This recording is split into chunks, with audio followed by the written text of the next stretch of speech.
Hey y'all, welcome back to my channel. I am so happy to talk about this subject today. So what I want everybody to understand who visits my channel is that my sole purpose for my YouTube and my platform and my future booming brand is to dedicated to the betterment of Black women.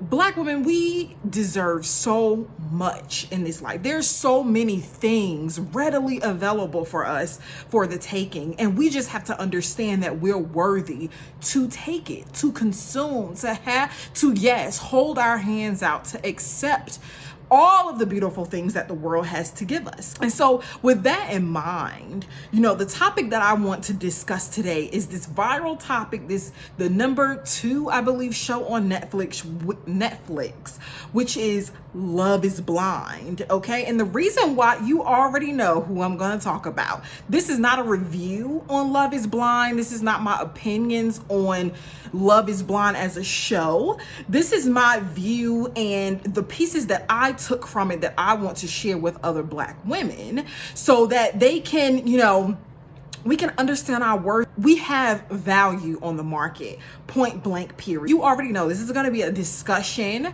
about Lauren and Cameron. Oh my God. So I have been hearing about this show for weeks and I totally ignored everything on it.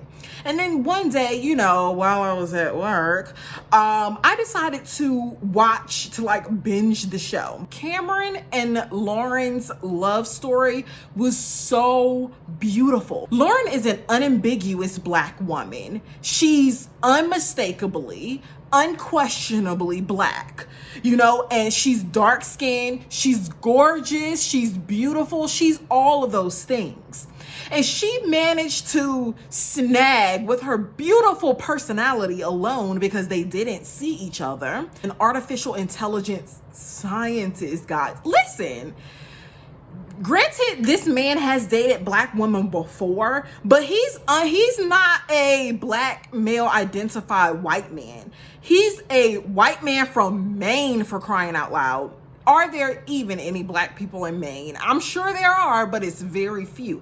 So let's make something clear, Black women. And this is the main point that I want Black women to understand when you watch this video and when you see things of this nature. Take these things. Yes, this is Lauren's story and this is Cameron's story. This is not Danielle's story. This is not your story. But the point is that we can have our own stories. There are plenty of men in the world, and namely this country, the United States of America, that will love you, and that is something that has really escaped Black women's mind for good reason, because we haven't had the best promotion, we haven't been seen in the best light, and even in our own community we're not appreciated the way that we should be. But this woman, this unambiguous Black woman who I see myself in so much, we're the same age. She went to her apartment. We have similar apartments. We live alone. I said that to say, I see myself in Lauren. I'm an unambiguous Black woman.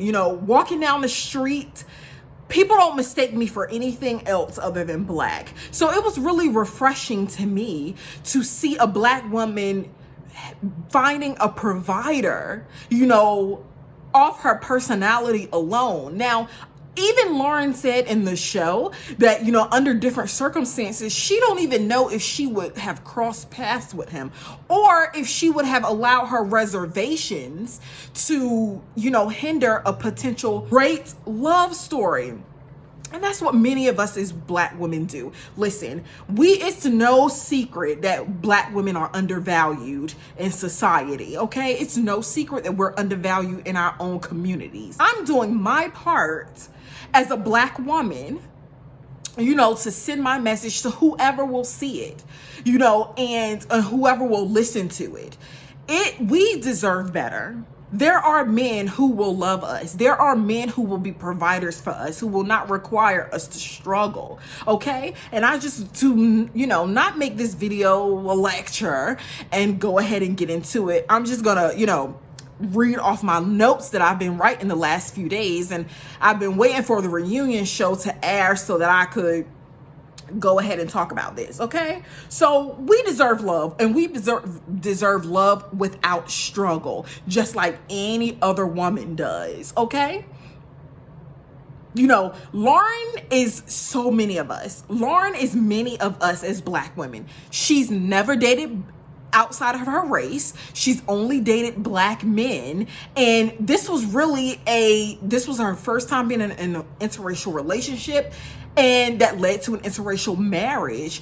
And it's very important for us to understand that we are desirable. Other men desire us, and they have to know that they do have access to us. Of course, now these are the good things. There is always nuance in everything, but I want Black women to look at this and understand that this is good promotion for us.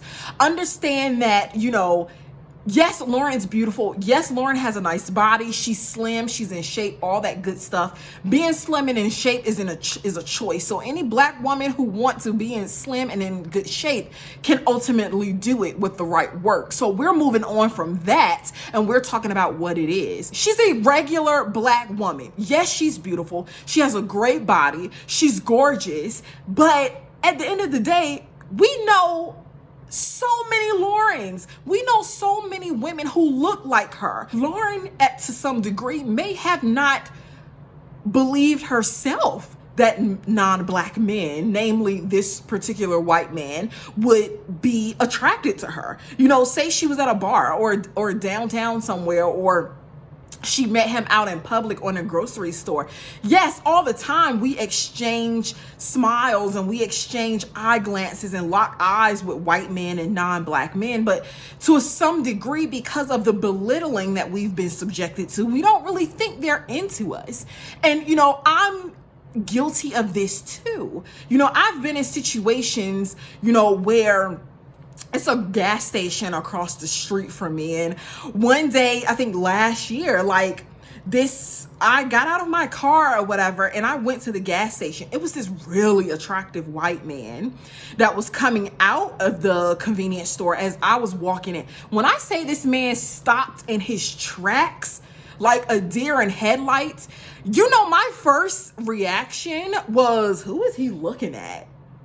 And for 4 or 5 seconds, I was really I did smile and everything back, and it happened so fast. This was the whole conversation I was having in my own head. And it happened so fast, and I was like, wait, it's literally nobody here but me. It's me. And I smiled and I said hi or whatever. But my initial reaction was who is he looking at like this? When I say this man looked like a deer in headlights, he was smile from ear to ear. And my initial reaction was that he wasn't looking at me. So, and he was really attractive. He had a nice build. He had an average build. He was really attractive in the face, and his body. And, my initial reaction was that he couldn't have been this stunned to see me, So, and a lot of Black women feel like that. And we're dragged by the people in our own communities. So, of course, to some degree, we feel like that. But these are the Netflix. Everybody watches Netflix. Everybody watches Netflix. So it's we are being probably strategically placed into these positions where there is absolutely no reason for us to continue thinking this way. She's Lauren. She's breathtaking. I often will find myself closing my eyes when we're talking to kind of focus in on what she's saying instead of getting distracted by her. Oh, Cameron. Yes, it doesn't happen overnight, but we have to do the work. And this is why I decided to talk about this particular that Love is Blind in this way, and Lauren and Cameron in this way, because it's about Lauren and Cameron, but it's about all of us. How Lauren was so like, oh, I fight for Black people's rights and stuff. I don't know how this is gonna work. Granted, she did say that they did a lot of editing to make it look like race wasn't, what could be potentially a problem more than what it was. But essentially, we know, Black girls, Black women, we know how we feel deep on the inside, and we really have to come to terms with those feelings in order to make sure that we can fix them. And I'm hoping this isn't going to be a 2-part video. I'm trying to talk fast. I'm trying to get my points across without rambling, but I just have so much to say on this topic, because it just goes to show that we have value on the market. We're the original woman. We're beautiful. We're the epitome.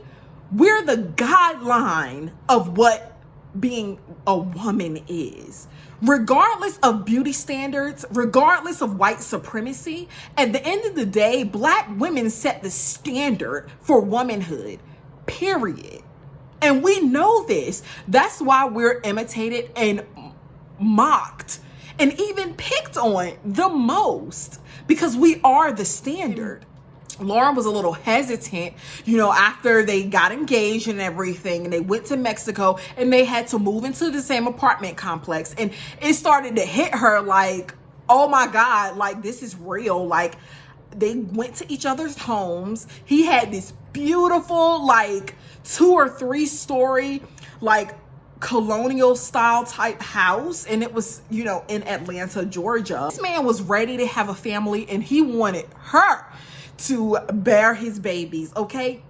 And Black women, not all of us is going to hear this message. Not all of us want to date non-Black men.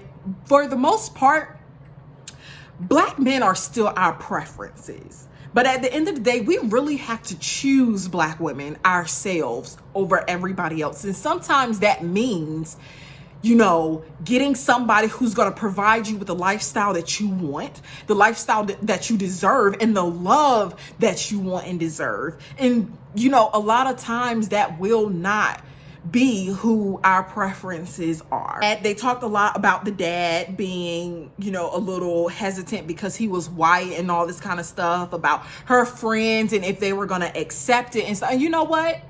As a daddy's girl, my parents aren't divorced. My parents have been married for 7 years or whatever. Actually, their 37th anniversary is this weekend. I understand what it's like to be a daddy's girl and what it's like for my parents, to my mom and my dad, to want to please them. And to, my dad has had this speech with me as well, that he would prefer me to be with a Black man. Black women, we have to choose for ourselves regardless. It's our life to live, just like Lauren said. And it doesn't matter who agree or disagree, they're gonna come around, or you can move to the side. And just like Lauren's dad, my dad will come around too, because that's just who he is, and I know that. Yeah, it would be a little scary, and if I do happen to bring a white guy home,